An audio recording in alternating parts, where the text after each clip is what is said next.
খেলোয়াড়দের পথে রিফাত বাসায় মোবাইল টিপছিল। তার মা তাকে বকা দিয়ে বললেন, সারাদিন মোবাইল টিপোস, কোনো কাজ নাই, অকারমার ঢেকি একটা, কিছু পড়ালেখা কর।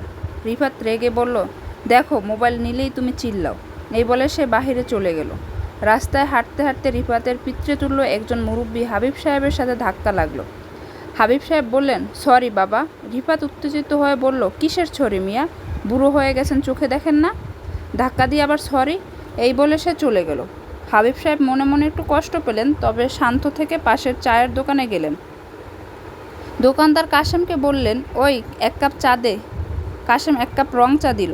হাবিব সাহেব চুমুক দিয়ে বলল, ওই বেটা, কি চা বানিয়েছিস, এত চিনি কেন?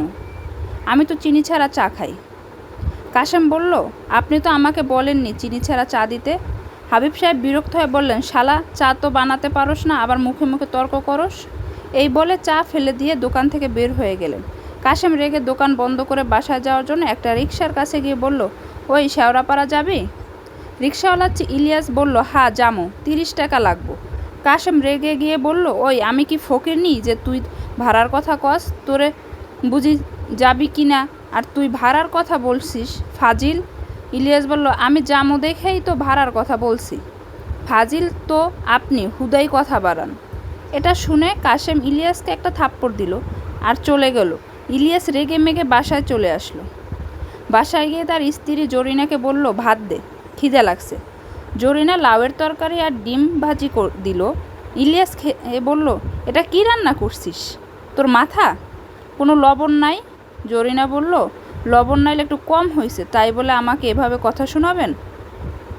ইলিয়াস বলল, সারাদিন এত পরিশ্রম করে লবণ ছাড়া তরকারি দিয়ে ভাত খামু, আর তুই আমার সাথে তর্ক করবি? এই, তোর সারাদিন কাজ কী রে? জরিনা বলল, আমি কত কাজ করি সারাদিন, রান্না বান্না, ঘর গোছানো, কাপড় ধোয়া, আরও কত কাজ। ইলিয়াস বলল, তো এগুলো না করলে তুই কি করবি? তুই কি নবাবের মেয়ে যে সারাদিন বসে থাকবি? জরিনা বলল, আপনি কিন্তু বেশি বলছেন। এটা বলার সাথে সাথে ইলিয়াস জরিনাকে একটা থাপ্পড় দিল, আর জরিনা খাটের কোণের সাথে বাড়ি খেয়ে অজ্ঞান হয়ে পড়ে রইল। আর ইলিয়াস রাগ করে ঘর ছেড়ে বের হয়ে গেল। দ্বিতীয় পর্বের জন্য অপেক্ষা করুন, আসছে শীঘ্রই।